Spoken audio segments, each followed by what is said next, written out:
A boy helped a pregnant woman at the market, carrying her bags while she cried with gratitude. The next day, the doorbell of his house rang, and his mother, in tears, opened the door to find an unknown man. James stared at his reflection in a puddle outside their two-room house in downtown Detroit. His two big second-hand clothes hung loose on his 12-year-old frame. The puddle rippled as a car drove past, splashing dirty water onto his already soaked shoes. He lifted his foot, watching water seep through a quarter-sized hole in the sole. The late September wind whipped through the broken window of their house, making the plastic sheet covering it flap loudly. James grabbed the edge of the plastic and pressed the duct tape back down, but it wouldn't stick anymore. The plastic had been there since July when a baseball from the neighbor kids had crashed through. His mom had promised they'd fix it soon. Inside, the house felt colder than outside. 2 rooms was all they had. A main room that served as kitchen, living room, and his mom's bedroom, plus a tiny bedroom where James slept. The walls needed paint, and water stains marked the ceiling where it leaked when it rained hard. James dropped his backpack by the door and walked to the kitchen counter. 3 dishes sat unwashed in the sink from breakfast. He turned on the tap, but only a thin stream of water came out. The pressure was always bad in the afternoons. As he washed the dishes, his stomach growled. He opened the refrigerator, already knowing what he'd find. 1/2 gallon of milk, some bologna, 2 eggs, and a nearly empty jar of mayonnaise. The clock on the microwave showed 3:15 p.m. He had 45 minutes before his paper route started. James grabbed his worn jacket and the stack of newspapers waiting by the door. Mr. Peterson at the corner store let him keep them there during school hours. "Going to work, honey?" His mom called from the bathroom where she was getting ready for her evening shift at the diner. "Yeah, Mom. I'll be back before dark." "Be careful out there. And James?" She appeared in the doorway, still pulling her graying hair into a ponytail. Her waitress uniform had a small tear in the sleeve she'd tried to hide with a safety pin. "Thank you for helping. Every little bit counts." James nodded and headed out. The paper route brought in $12 a week. Not much, but enough to buy milk and bread when they ran low. He counted the papers, 32 houses today. His hands were already red from the cold as he folded the first newspaper. Mrs. Martinez on Oak Street waved from her porch as he delivered her paper. She was one of the few who still subscribed to the physical newspaper. "How's school, James?" "Good, Mrs. Martinez." He didn't mention that he'd gotten a D on his last math test because he couldn't stay awake in class. Working the paper route and trying to help his mom with odd jobs meant he often fell asleep during lessons. The sun was setting when James finished his route. His feet hurt from walking, the hole in his right shoe letting in every bit of cold and wet from the ground. He stopped at the dollar store on the way home, counting the coins in his pocket. 73 cents. Not enough for even the cheapest loaf of bread. Back home, James found his mom had already left for her shift. A note sat on the counter. "Dinner in the microwave. Love you." He opened the microwave to find a bologna sandwich. His mom had cut it into triangles like she used to do when he was little. He knew she'd skipped lunch to leave this for him. In his room, James sat on his bed and pulled off his wet shoes. The cardboard he'd put inside to cover the hole was soggy and useless. He threw it in the trash and dug through his drawer until he found another piece. This would work for a few days, until it got wet again. From his window, he could see into the neighbors' houses. The Williams family was sitting down to dinner, all 4 of them around a proper table. Their youngest son, Tommy, had new sneakers. James had seen him wearing them at school today, bright white with blue stripes. James pulled out the coffee can from under his bed where he kept his savings. He dumped the coins onto his blanket and began counting. $4.32. He'd been saving for new shoes, but at this rate, it would take months to have enough. A noise from the living room made him quickly scoop the coins back into the can. but it was just the plastic on the window, flapping in the wind again. James pushed the can back under his bed and pulled out his math homework. The numbers swam on the page as his eyes grew heavy. He woke up 2 hours later, homework scattered across his bed. His stomach growled again. The bologna sandwich felt like a distant memory. In the kitchen, he opened cabinets looking for anything to eat. He found a package of crackers with 3 left inside. The clock showed 9:45 p.m. His mom wouldn't be home until after midnight. James sat on the floor by the broken window, watching cars drive past. Each set of headlights cast strange shadows through the plastic sheet. Taking out his shoes again, James studied the holes in the soles. He found an old shirt in the rag bag and began cutting it into strips. Layer by layer, he wrapped the fabric around the cardboard inserts, creating makeshift insoles. It wasn't pretty, but it might last longer than cardboard alone. His mom found him asleep on the floor when she got home, shoes clutched in his lap, scraps of fabric around him. She carried him to bed like she used to when he was smaller, though he was almost too big for her to lift now. James stirred but didn't wake as she tucked him in. "I'm sorry," she whispered, touching his hair. "I'm trying. I promise I'm trying." But James was already deep asleep, dreaming of windows that didn't need plastic sheets and shoes that didn't have holes. Tomorrow would be another day of the same: school, paper route, homework, hunger. But for now, in sleep, none of that existed. The cloth insoles he'd made lasted 3 days before they too surrendered to the wet Detroit streets. But James kept walking, kept delivering papers, kept trying to stay awake in class. Because that's what you did when you were 12, and your shoes had holes and your window was broken. You kept going, one step at a time. The Andersons' Market fluorescent lights buzzed overhead as James walked through the automatic doors, clutching the last $5 his mom had left for milk. The cold air inside hit his face, still warm from his paper route. He paused, letting his eyes adjust to the bright light. That's when he saw him, the man in the suit. Tall, broad-shouldered, wearing a gray suit that probably cost more than 6 months of their rent. He stood in aisle 3, staring at canned vegetables like they were complex financial reports. His leather shoes gleamed under the harsh lights. Something about the man's stance made James's stomach tighten.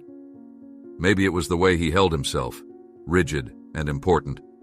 Or maybe it was because he looked just a little like the photo James kept hidden under his mattress. The last photo of his dad. James ducked into the dairy aisle, keeping his head down. The memory hit him without warning, Dad lifting him onto his shoulders at the park, laughing as James grabbed at leaves on the low-hanging branches. He'd been 5 then.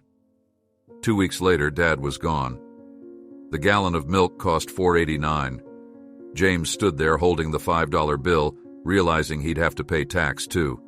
His face got hot as he put the gallon back and grabbed a half-gallon instead. At home, his mom sat at their wobbly kitchen table, surrounded by papers.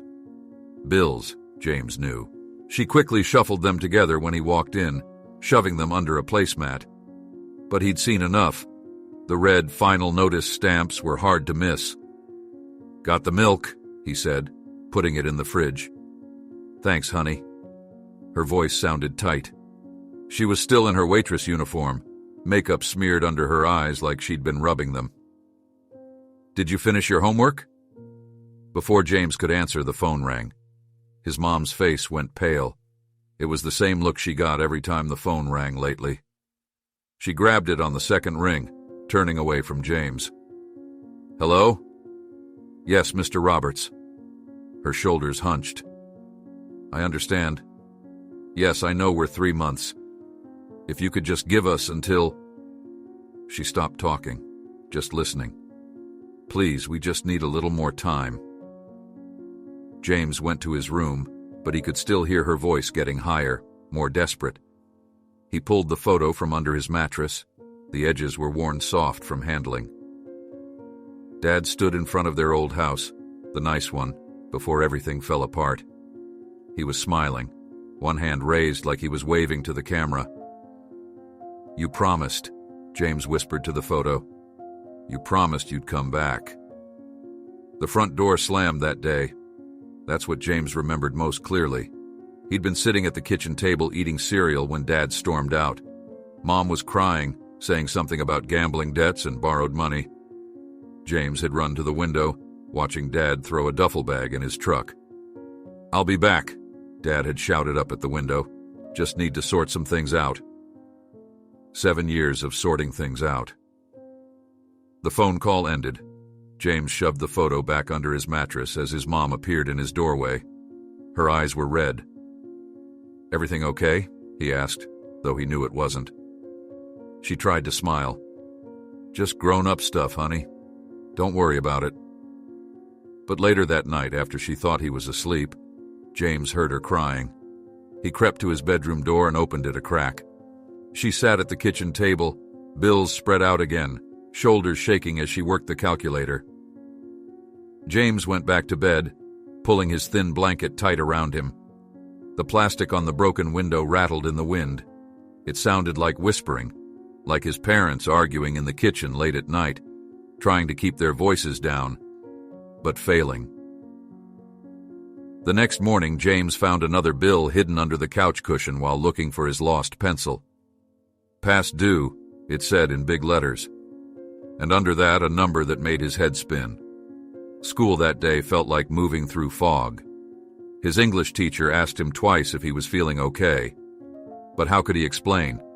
How could he tell her that he was watching his mom drown in bills, that he was 12 years old, and felt completely helpless to stop it?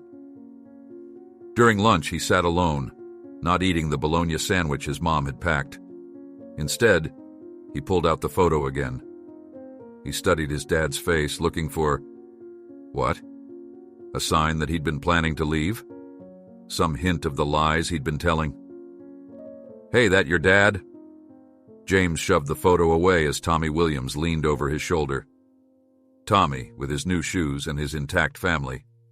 "No," James said. "Just some old picture." Walking home, he saw the suited man again.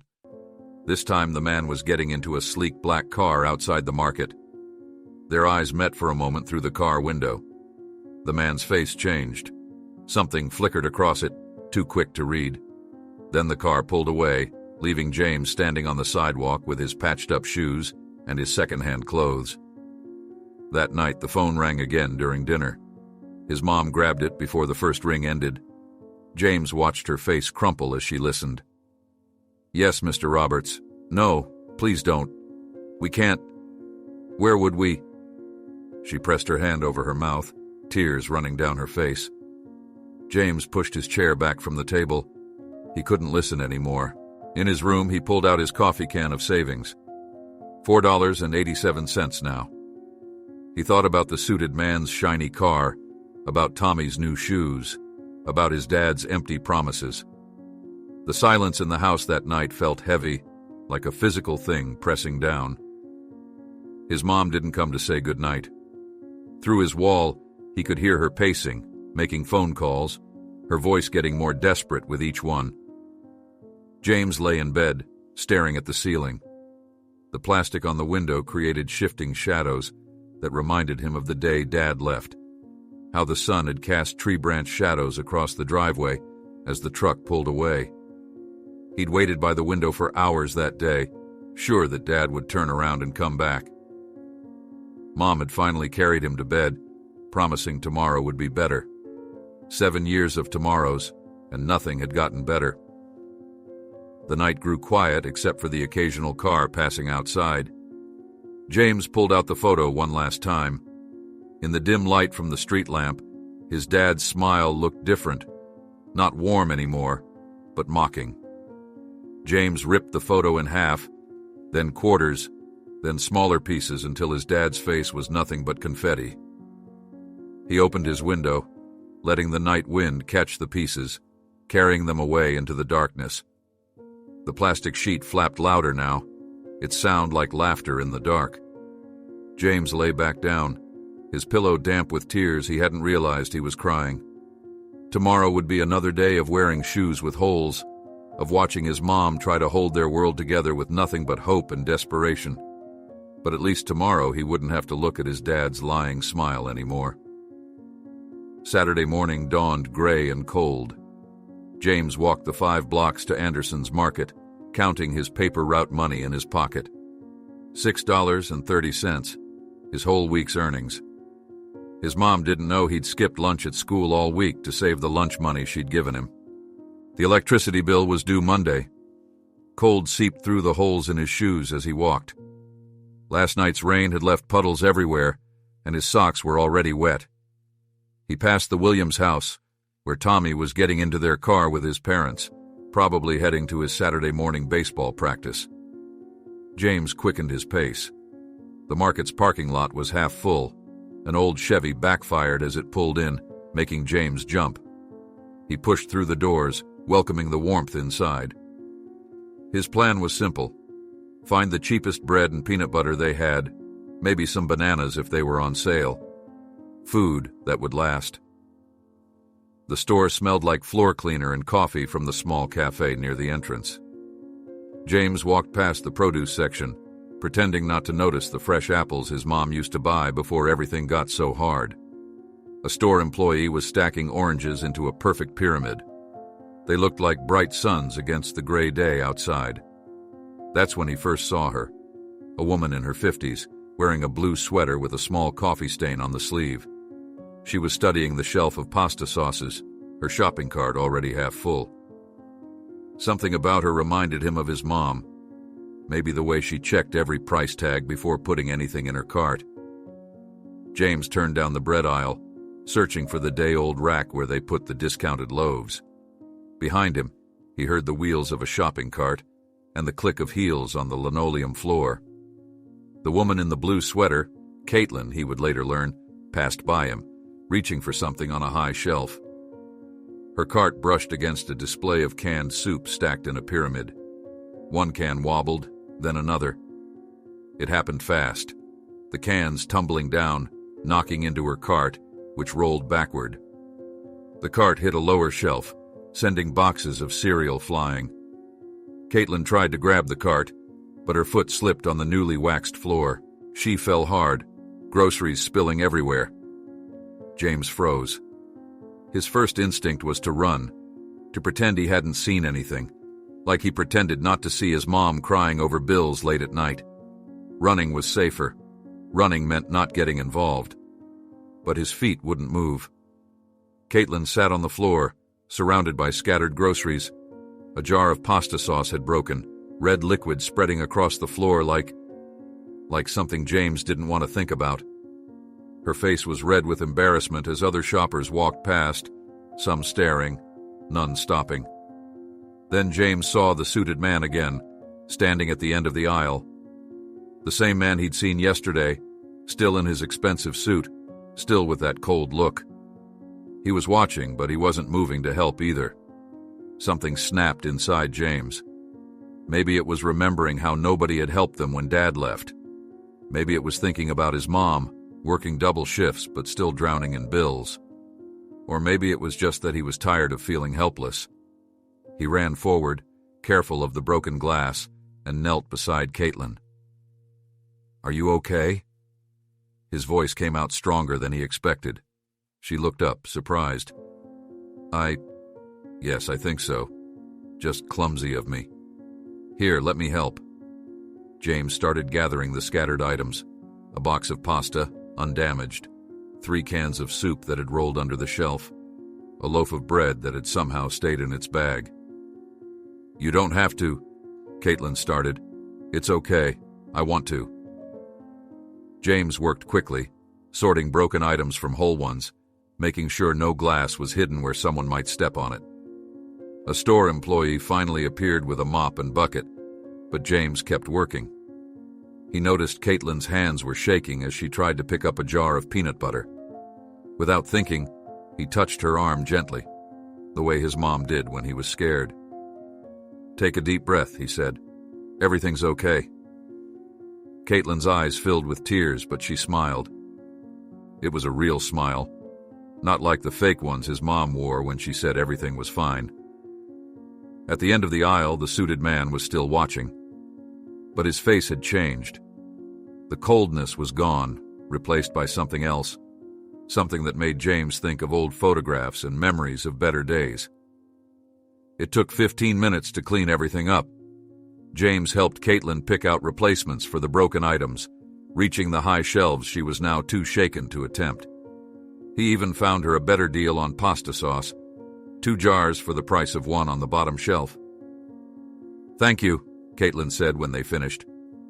Her voice broke a little. Not many people would have stopped to help. James shrugged, embarrassed. Anyone would have. But they both knew that wasn't true. They'd both seen the people who walked past. "I'm Caitlin," she said, holding out her hand. "James." He shook her hand, trying not to be self-conscious about his worn coat sleeve. "James," she repeated, like she was memorizing it. "You're a good person, James. Don't ever forget that."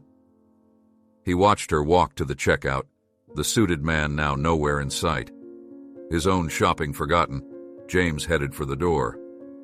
His socks were still wet, his pockets still held only $6.30, and the electricity bill was still due Monday. But somehow, he felt richer than he had in a long time. Outside, the gray sky had begun to clear.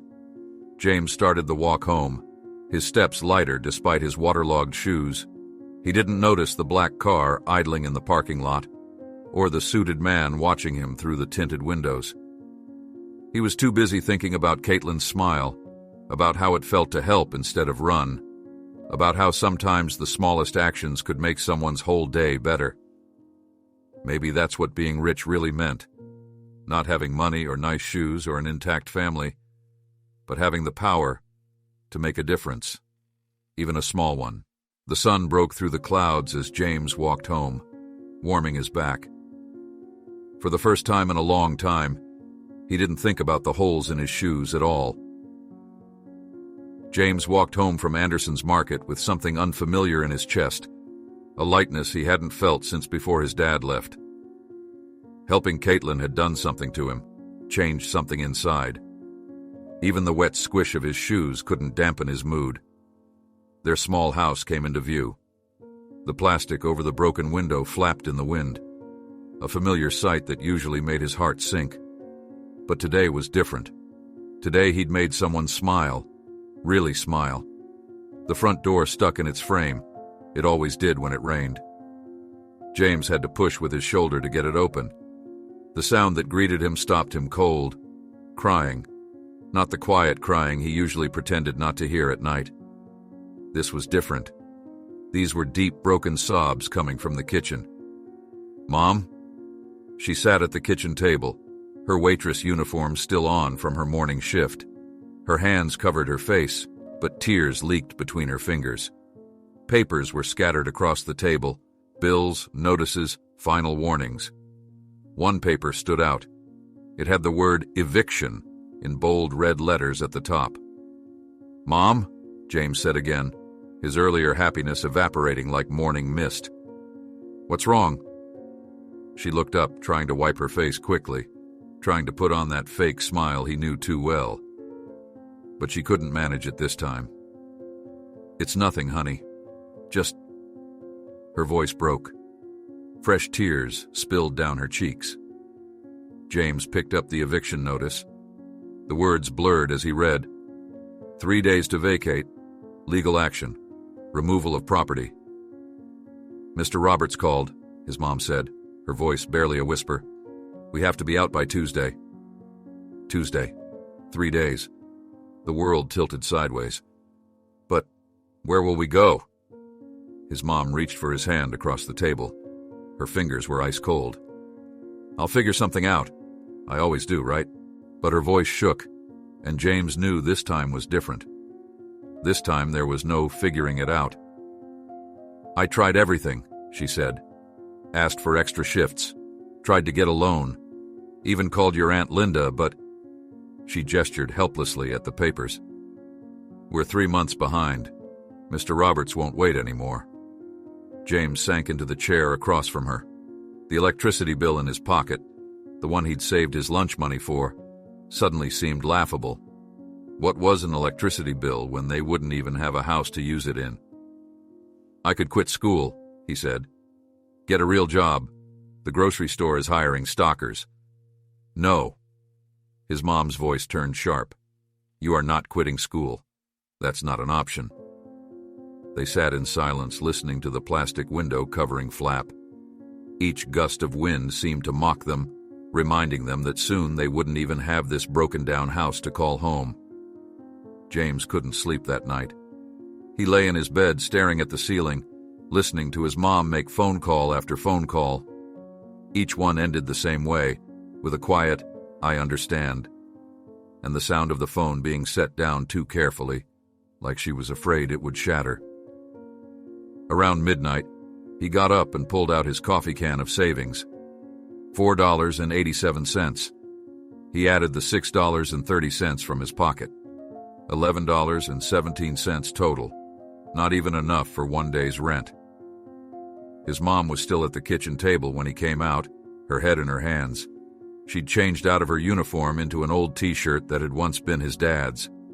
The sight of it made James's throat tight. "We could," he started, then stopped. "Could what? Where do you go when you have nowhere to go?"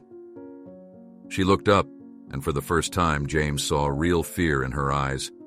Not the worried kind of fear when bills were due, but deep, primal fear.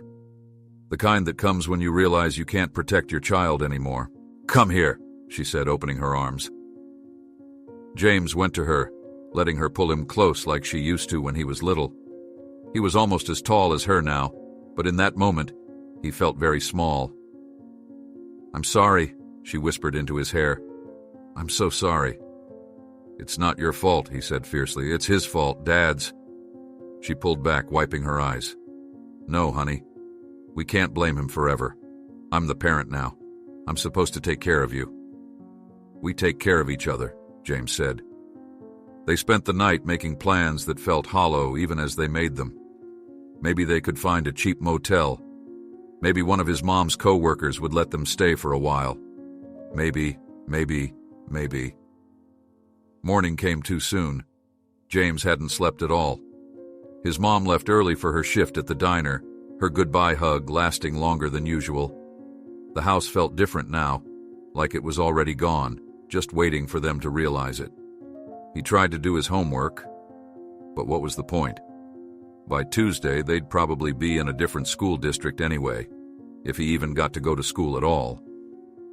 The phone rang mid-afternoon. James answered before the first ring ended, hope flaring.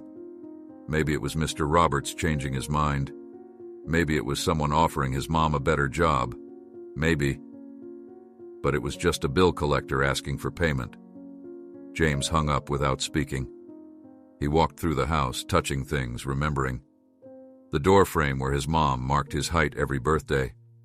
The worn spot on the carpet where he used to play with his toy cars. The kitchen counter where they'd made Christmas cookies last year, even though they couldn't afford presents. In his room, he started packing, then stopped. What do you pack when you don't know where you're going? What do you take when you might not have anywhere to put it? His mom came home late, smelling like coffee and grease from the diner. Her eyes were red, her shoulders slumped with exhaustion. "Any luck?" James asked, already knowing the answer. She shook her head. "Linda won't answer my calls anymore. None of the other waitresses have room. And the motels." She pulled out her wallet, showing him the empty inside. "They all want a week's deposit up front."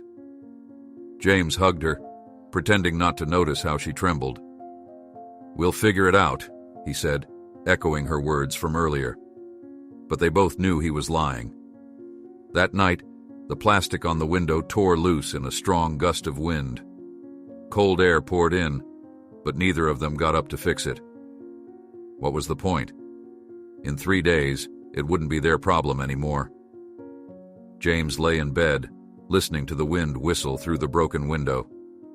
He thought about Caitlin from the market, how helping her had made him feel strong for a moment.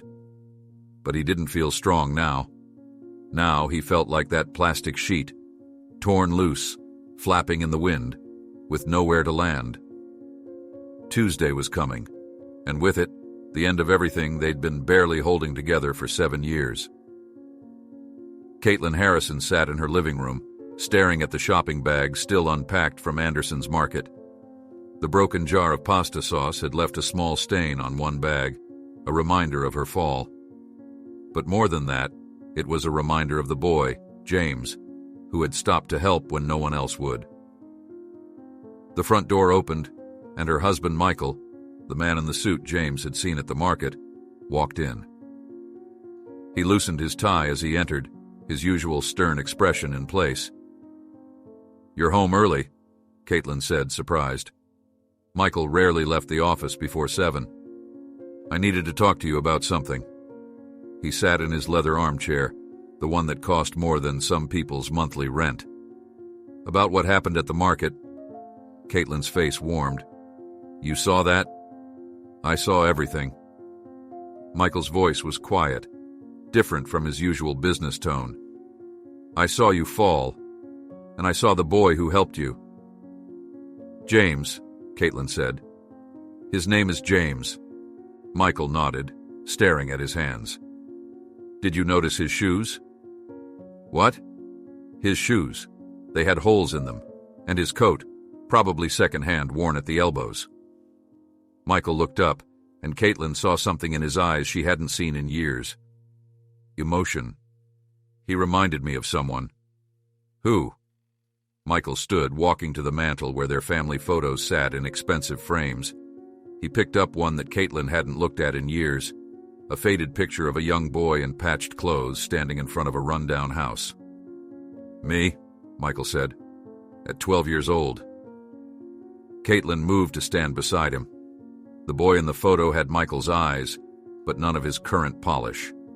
This boy looked hungry, wore clothes too big for him, had that same look James had, like he was carrying weight no child should have to bear. "You never talk about back then," Caitlin said softly, "because I've spent 30 years trying to forget it. The hunger, the shame, watching my mother work herself to death trying to keep us fed." His voice cracked slightly. "But seeing that boy today, it all came back." Caitlin touched his arm. In 15 years of marriage, she'd never seen him like this. "What happened?" she asked. "At the market, I mean. You were there, but you didn't help?" Michael's laugh was bitter. "No. I stood there watching just like everyone else. Just like the people who used to watch my mother struggle with grocery bags while working 3 jobs." He set the photo down carefully. "But he helped. That boy with nothing. He helped." Caitlin sat back down, thinking of James's gentle touch when he'd helped her up, how he'd made sure she was okay before cleaning up the mess. "There was something special about him," she said. "A kindness. The kind of kindness I forgot somewhere between food stamps and board meetings." Michael loosened his tie further, like it was choking him. "Do you know what I did after I watched him help you?" Caitlin shook her head. "I followed him. In the car. Watched where he went." Michael's voice was heavy with shame. "He lives in that old neighborhood off Pine Street. You know the one, where they haven't fixed the streetlights in years. I saw him go into this tiny house with a broken window covered in plastic." "Michael, I made some calls," he continued. "Called in some favors. The house belongs to a man named Roberts. They're 3 months behind on rent. The mother works at Betty's Diner, breakfast and dinner shifts. The boy does a paper route before school." "How did you find all this out?" "I'm a corporate lawyer, Caitlin. Finding information is what I do." He sat down heavily. "They're being evicted. Tuesday." The word hung in the air between them. Caitlin thought of James's worn clothes, his wet shoes, the way he'd still stop to help a stranger despite clearly having so little himself. "We have to do something," she said. "Do what? Throw money at them like some kind of charity case?" But Michael's voice lacked its usual edge. "No. Give them a chance. like someone should have given you a chance back then." Michael was quiet for a long time, looking at the photo of his younger self. Finally, he spoke. "The mother, Sarah's her name. She's been looking for better work, applied at dozens of places, but with no degree, no special training. Your company's always looking for administrative staff," Caitlin said carefully. "Entry-level positions don't pay enough to—" "The executive assistant position, the one Julie's leaving next month." Michael's head snapped up. "That's a significant role. It requires experience, skills. It requires dedication, attention to detail, and the ability to work hard under pressure." Caitlin stood, picking up the photo of young Michael. "Tell me that woman working 2 shifts at a diner while raising a son alone doesn't have those qualities." Michael rubbed his face, and for a moment, Caitlin saw the ghost of that 12-year-old boy in the photo. "It's not that simple." "Why not? You're always complaining about how hard it is to find good people, loyal people, people who understand the value of work. The board put you in charge of hiring for your department for a reason. They trust your judgment." Michael stood, pacing the room. His usual controlled demeanor was cracking, showing glimpses of the person he'd been before success had taught him to hide his emotions. "And what if it doesn't work out?" he asked. "What if she's not qualified? What if she is?" Caitlin interrupted. "What if this is your chance to be the person you needed back then? The person who looks at someone struggling and offers a hand up instead of looking away?" Michael stopped pacing, staring out their large bay window at the manicured lawn beyond. The contrast between their life and James's couldn't have been starker. "I'll need to make some calls," he said finally. "Set things up properly. We can't just—" Caitlin wrapped her arms around him from behind, feeling the tension in his shoulders. "Thank you," she whispered. "I haven't done anything yet." "You're willing to try. That's everything." They stood there together, looking out at their perfectly maintained garden, both thinking of a broken window covered in plastic and a boy with holes in his shoes who still found it in his heart to help others. "First thing tomorrow," Michael said softly. "I'll start making calls first thing tomorrow." Outside, the sun was setting, painting the sky in shades of hope. In another part of town, James and his mother were counting down the hours until Tuesday, unaware that their lives were about to change, because a boy had stopped to help a stranger in a grocery store. Sometimes the smallest acts of kindness create ripples that change everything. James woke Monday morning to the sound of his mom on the phone again. Her voice drifted through his thin bedroom wall, tight with desperation. One day left. Just one day until everything fell apart. "Yes, I understand it's entry level. No, I don't have office experience, but I'm a quick learner. Please, if you could just—" The sound of the phone being set down told him everything. Another rejection. He'd lost count of how many there had been over the weekend. James got up, his feet hitting the cold floor. The plastic on the window had given up completely now, hanging in shreds. Cold October air filled his room. He pulled on his clothes quickly, the same ones he'd worn yesterday and the day before. What was the point of changing when they might not have anywhere to do laundry soon? His mom was at the kitchen table, head in her hands. Her waitress uniform was wrinkled. She'd slept in it after her late shift. "Any luck?" he asked, even though he knew the answer. She looked up, dark circles under her eyes. "Nobody's hiring, or nobody's hiring someone without a degree and office experience." She tried to smile. "But Betty's giving me an extra shift today. That's something, right?" The extra shift would bring in maybe $40. They were 3 months behind on rent. The math was simple and brutal. "I was thinking," James said slowly, "about school." "No." His mom's voice turned hard. "We've talked about this. You're not quitting. Just until we get back on our feet. The grocery store—" "James." She stood up, grabbed his shoulders. "Listen to me. Education is everything. It's your way out of—" She gestured at their surroundings. This. I won't let you give that up. But where will I go to school when we're living in a shelter? The words came out before he could stop them. His mom flinched like he'd hit her. She dropped her hands from his shoulders, turned away. Go get ready. You'll be late. School was a blur. James sat through his classes, hearing nothing. His math teacher asked why he hadn't done his homework. He'd stared at her blankly. How could he explain that homework seemed pointless when you might be homeless tomorrow? During lunch, he sat alone again. Through the cafeteria window, he could see the official-looking cars pulling into the parking lot. Men in suits getting out, walking into the school. Some kind of meeting, probably. Just men in suits making decisions that affected other people's lives. Walking home, James took the long way, past the shelter on 4th Street. There was already a line forming outside, people waiting for beds. He counted the number of children in line. 3. No, 4. Tomorrow, would he and his mom be standing in that line? The house was empty when he got home. His mom was working her extra shift at the diner. But something was different. There was an envelope taped to the door, official looking. James's hands shook as he tore it open. Notice of Eviction Enforcement Sheriff's Department will assist in removal of occupants and property, Tuesday, October 15th, 9 a.m. The words blurred as he read them. Tomorrow, 9 a.m., men would come to throw them out of their home. James ran inside, slammed the door. His breath came in gasps. The walls seemed to be closing in. 9 a.m. Less than 18 hours. He grabbed his backpack, dumped out his school books. What should he pack?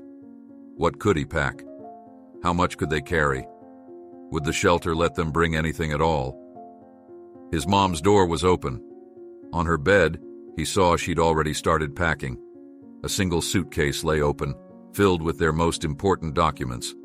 Birth certificates, social security cards, the few family photos they had left. James sat on her bed, picked up a photo. It was from 2 Christmases ago, him and his mom in front of their tiny artificial tree. They were both smiling. They'd had heat that winter, food in the fridge. It seemed like a lifetime ago. The front door opened. His mom was home early. James? Her voice was strange, tight. He came out of her room. She stood in the kitchen, still in her waitress uniform. Her hands were shaking. Did you see the notice? He asked. She nodded. I saw it when I left this morning. She sank into a kitchen chair. I tried everything today, called every shelter in the city. They're all full. Winter's coming. They're always full this time of year. James sat across from her. What are we going to do? I don't know. The words seemed to cost her everything to say. I really don't know. The silence that followed was deafening. Outside, a car drove past, its headlights sweeping across their walls. Tomorrow, these wouldn't be their walls anymore. Maybe, James started. Maybe Dad. No. His mom's voice was final. Even if we knew how to reach him, even if he would help. No. James nodded.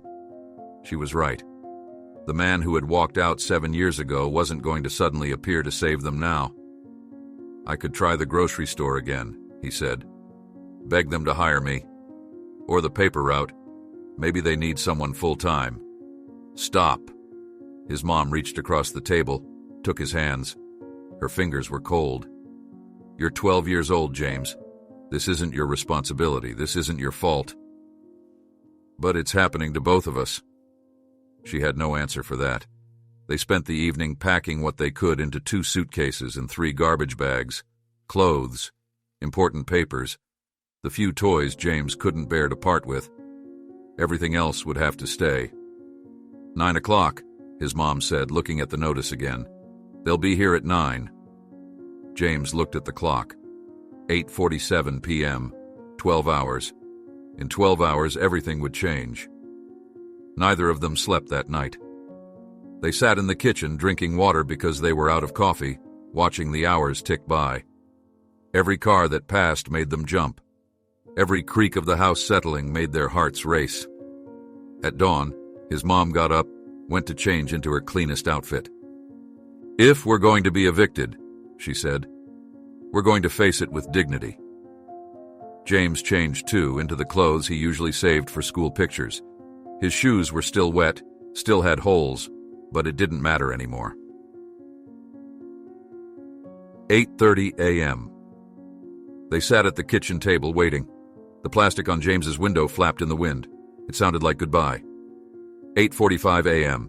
A car pulled up outside. Not a police car. A black luxury car gleaming in the morning sun. His mom went to the window, confused. "Who?" A man got out. Tall, broad-shouldered, wearing an expensive suit. The man from the market. The one who had watched James help Caitlin. "What's he doing here?" James asked. His mom shook her head, bewildered. The man was walking up their cracked sidewalk, carrying a briefcase. A knock at the door. Firm. Businesslike. James and his mom looked at each other. 8:50 in the morning. 10 minutes until their world ended. What could this man possibly want? And why now, when they had nothing left to lose? The knock came again, more insistent this time. James and his mom remained frozen at the kitchen table, staring at each other. The packed bags by the door seemed to mock them, ready for an escape they had nowhere to make. "Mrs. Thompson?" A deep voice called through the door. "My name is Michael Harrison. I need to speak with you. It's important." His mom stood slowly, smoothing her worn dress with trembling hands. James watched her transform, straightening her shoulders, lifting her chin. The same way she did before job interviews that always ended in rejection. She opened the door. The man, Michael Harrison, filled the doorframe, his expensive suit a stark contrast to their shabby entryway. "Mrs. Thompson," he said, his voice softer now. "May I come in?" She stepped aside wordlessly. Harrison entered, his polished shoes touching their scuffed linoleum floor. His eyes swept the room, taking in the packed bags, the torn plastic on the window, the water stains on the ceiling. "James," he said, nodding at him. "Good to see you again." James stared. The man remembered his name. "You know my son?" His mom's voice was sharp with surprise. "We've crossed paths." Harrison set his briefcase on the kitchen table. "Mrs. Thompson." "Sarah," his mom interrupted. "If you're here to throw us out, you might as well use my first name." "I'm not here to throw you out." Harrison loosened his tie slightly. "I'm here to offer you a job." The words hung in the air like smoke. James felt his heart skip a beat. His mom sank slowly into a kitchen chair. "A job," she whispered. Harrison opened his briefcase, pulled out a folder. "I'm the senior partner at Harrison & Myers Law Firm. We're in need of an executive assistant. The position comes with full benefits, health insurance, and a starting salary of $52,000 per year." James heard his mom's sharp intake of breath. 52,000. More than double what she made at the diner. "This is..." She shook her head. "This must be a mistake. I don't have any office experience, no degree, no..." "What you have," Harrison interrupted, "is determination, grit, the willingness to work 2 shifts at a diner to support your son. Those are qualities I value more than a degree." James watched his mom's face. She was trying not to hope. He could see it in her eyes, the fear of believing in something too good to be true. "Why?" she asked finally. "Why me? Why now?" Harrison's eyes moved to James. "Because your son showed me something I'd forgotten. Something about kindness. About helping people even when you have nothing yourself. The market. Caitlin." It all connected suddenly in James's mind. "The position starts immediately," Harrison continued. "Today, if you accept. The first 3 months' salary can be advanced to cover any outstanding debts." Outstanding debts. Like 3 months of back rent. Like the electricity bill James still had in his pocket. His mom's hands were shaking as she took the folder Harrison offered. Employment contract, benefits package, everything printed on expensive paper with the law firm's letterhead. This is... She stopped, swallowed hard. This is very generous, Mr. Harrison, but... Michael, he corrected. And it's not generosity. It's business. I need someone reliable, hardworking, and discreet. Someone who understands the value of opportunity. James watched his mom read through the contract, her lips moving slightly as she processed each word. 7 years of diner shifts and missed rent and holes in shoes. Could it all change with a signature? The dress code is business professional, Harrison said into the silence. But that's also covered. He reached into his briefcase again, pulled out a credit card. A signing bonus for appropriate work attire. His mom stared at the card like it might bite her. I can't. You can, Harrison said firmly. You will. Because you understand that appearance matters in corporate law. Because you're smart enough to know that this isn't charity. It's an investment. In you. In your skills. In your future. James held his breath. Through the window, he saw a police car turning onto their street. 9 o'clock was coming. His mom saw it too. She looked at the contract, then at James, then at their packed bags by the door. 7 years of pride warred with desperate need in her eyes. If I fail, she started. You won't, James said suddenly. Both adults turned to look at him. Mom, you won't fail. You can't.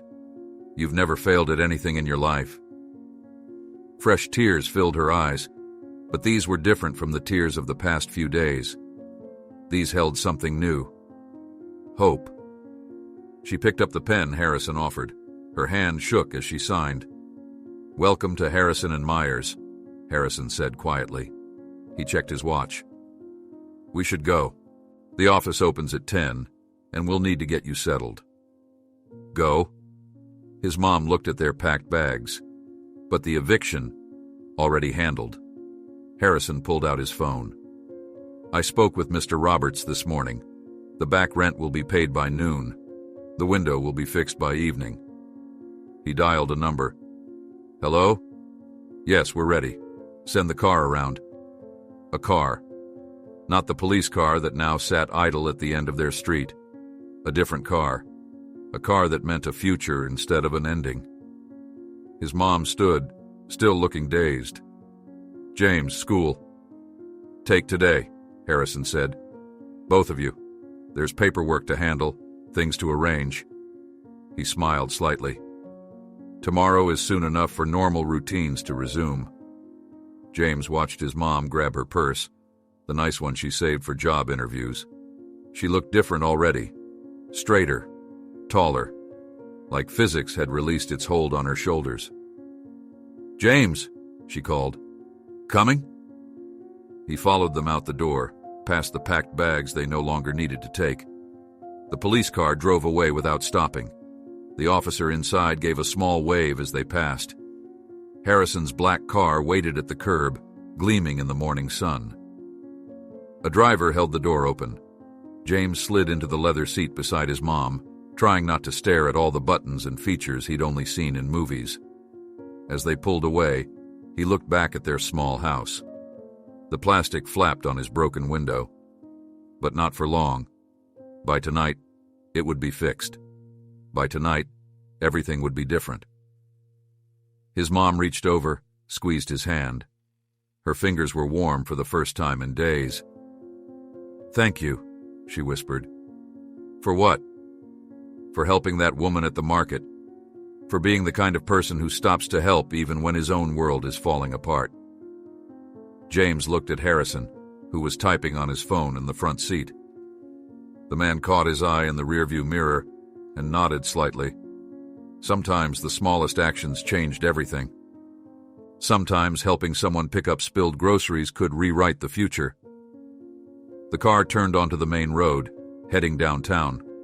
Behind them, their old life receded. The broken window, the empty fridge, the fear of tomorrow. Ahead lay something new, something possible. James squeezed his mom's hand back. Tomorrow he would go to school without holes in his shoes. Tomorrow they would have heat and food and certainty. But today they had something even better. They had hope. The walk to Harrison and Myers felt like walking through a dream. Downtown Detroit loomed around them, all glass and steel reaching toward the cloudy October sky. James had never been this far into the business district before. His world had always been defined by the boundaries of his paper route and the walk to school.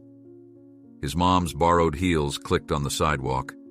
They'd stopped at a department store first, where a saleswoman had helped her pick out a proper business suit. The price tag had made her pale, but Harrison had insisted. "Image matters," he'd said, handing over the credit card without blinking. Now she walked beside him in navy blue, her hair pulled back neatly, looking like she belonged among the stream of office workers heading to their jobs. But James saw how her hands shook as they approached the towering building with Harrison and Myers emblazoned across the front in silver letters. "Mom," he touched her arm. "You okay?" She stopped, staring up at the building. 26 floors of tinted windows reflected the gray sky. "I don't know if I can do this." "Of course you can. The biggest thing I've managed was the dinner rush at the diner." Her voice cracked. "What if I mess up? What if—" "Mrs. Thompson." Harrison appeared beside them, his presence somehow both intimidating and reassuring. The dinner rush at Betty's Diner requires organization, multitasking, attention to detail, and the ability to handle difficult people with grace. "Sound familiar?" She blinked. "Those are the exact skills listed in the job description." Harrison checked his watch. "Shall we?" The lobby was all marble and chrome. A security guard nodded to Harrison as they passed. Their shoes squeaked on the polished floor as they walked to the elevator. 24th floor, Harrison said as they stepped in. Executive offices. James watched the numbers climb. His mom's reflection in the mirrored wall showed her practicing her breathing, in through the nose, out through the mouth. The same way she used to breathe before job interviews that never worked out. The elevator doors opened to a reception area bigger than their entire house. A woman at the desk looked up, smiled. "Good morning, Mr. Harrison. Everything's ready in the conference room." "Thank you, Patricia." Harrison turned to James's mom. "Ready?" She squared her shoulders, lifted her chin. "Ready." James sat in the reception area while his mom went into the conference room. Through the glass walls, he could see her sitting at a large table, Harrison beside her, other men in suits across from them. Papers were passed back and forth. His mom nodded, spoke, signed things. Patricia brought him a hot chocolate in a real ceramic mug. "First time in an office building?" James nodded, careful not to spill. The mug probably cost more than his shoes. "Your mom's going to do great," Patricia said, smiling. "Mr. Harrison has excellent instincts about people." An hour passed. James watched people hurry past the reception desk, all of them dressed like success was their natural state. None of them looked at his worn clothes or noticed he didn't belong. Maybe that's what money did, made you stop seeing the differences between people. Finally, the conference room door opened. His mom emerged, holding a stack of papers. Her eyes were bright with unshed tears. "James?" Her voice wavered. "Come here, honey." He went to her, worried. Had something gone wrong? But she was smiling through her tears.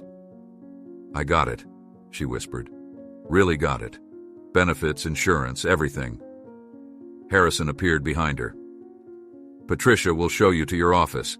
You can start getting familiar with the systems today. James can stay. There's a break room with Wi-Fi if he wants to do homework." An office. His mom had an office, with a door and a window and probably a desk that didn't wobble. They followed Patricia down a hallway lined with doors. Each had a nameplate, titles like Senior Partner and Legal Affairs Director. They stopped at an empty office near Harrison's. "This will be yours," Patricia said, opening the door. The office was bigger than James's bedroom. A sleek computer sat on a broad desk. Floor-to-ceiling windows looked out over the city. There was even a small sofa in the corner. "I'll get started on your nameplate," Patricia said. "How would you like it to read?" "Sarah Thompson, executive assistant to the senior partner." His mom's hand flew to her mouth. A nameplate, with her name on it. Real, permanent, professional. That would be perfect, she managed. "The IT team will be up shortly to set up your login credentials," Harrison said. "Take some time to get settled. We'll start training after lunch." He paused at the door.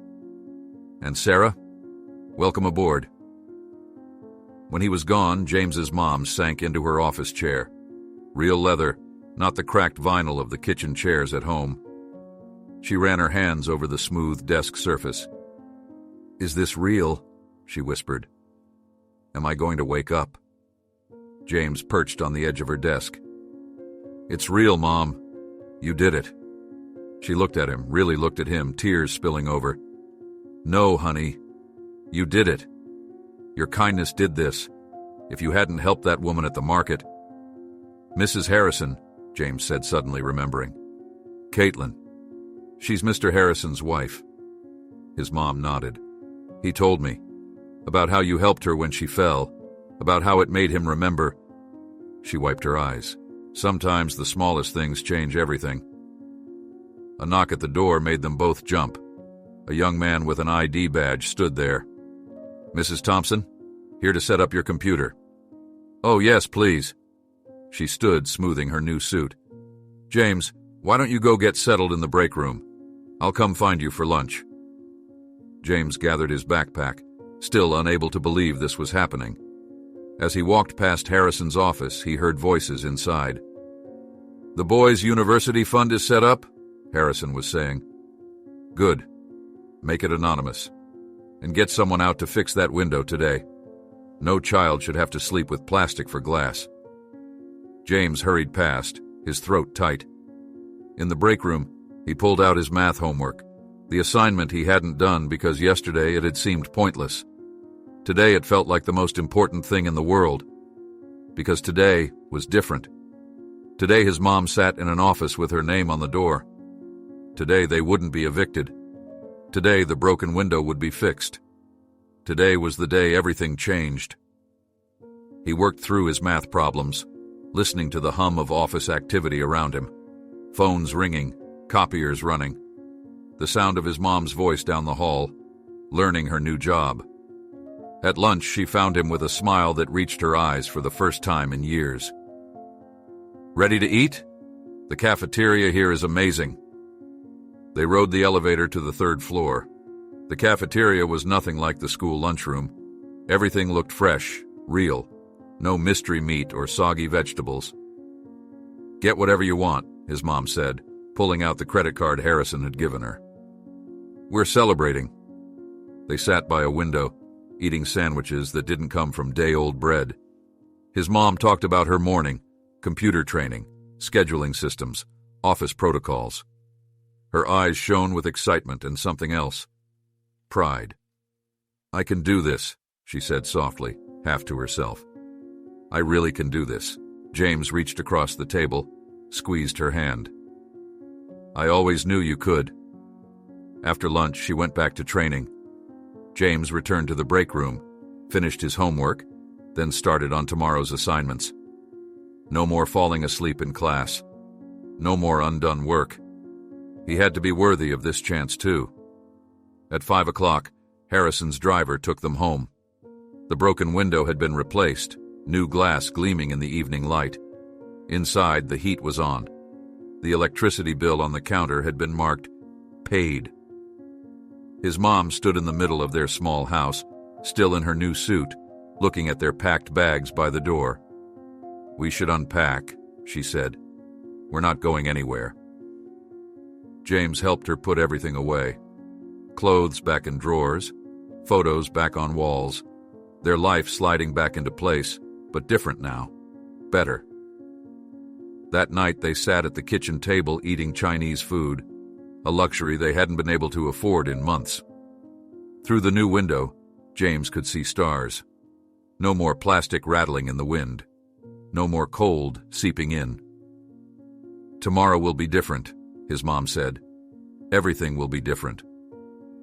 James nodded, thinking of her nameplate being made, of the university fund he wasn't supposed to know about, of Harrison remembering his own childhood and choosing to change someone else's. "Different is good," he said. His mom reached across the table, squeezed his hand. Her fingers were warm, strong, certain. Tomorrow she would put on her new suit and go to her new office. Tomorrow he would go to school without holes in his shoes. Tomorrow they would start their new life. But tonight they sat together in their small house with its new window, eating Chinese food, holding hands across the table, knowing that sometimes the smallest act of kindness could change everything. Monday morning dawned clear and cold. James woke to the smell of coffee. Real coffee, not the cheap instant kind they used to buy. Through his new window, sunlight streamed in. No plastic sheet distorting the view. His mom was already up, dressed in one of her new suits, charcoal gray today. She stood at the counter, making breakfast. Real breakfast, with eggs and toast and orange juice. No more dry cereal or day-old bread. "Morning, honey." She smiled, and it reached her eyes. "Ready for your first normal day?" Normal. The word felt strange.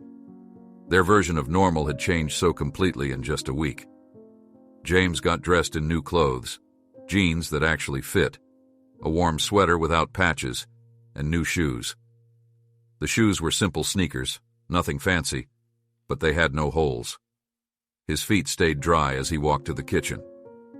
"Eat up," his mom said, sliding a plate in front of him. "Harrison's driver will be here in 30 minutes to take me to work. You okay walking to school?" "Mom, I've always walked to school." "I know, but..." She hesitated. "We could ask the driver to..." "I want to walk." James cut a piece of egg with his fork. "Some things don't have to change." She nodded, understanding. Some parts of their old life were worth keeping. After breakfast, James watched his mom check her reflection one last time. She looked different now, confident, professional. The tired diner waitress was gone, replaced by someone who belonged in the glass towers downtown. "Have a good day at school," she said, hugging him. She smelled like new perfume instead of diner grease. "I put lunch money in your backpack." "You too, Mom. Have a good day at the office." The words felt surreal, but good, like lines from a movie about someone else's life, except this was their life now. James walked to school, his new shoes silent on the sidewalk. No more squish of wet socks, no more cardboard insoles. He passed the Williams house. Tommy was getting into their car as usual, but this time when he saw James, he didn't smirk at his clothes. "Hey," Tommy called. "You weren't at the shelter yesterday.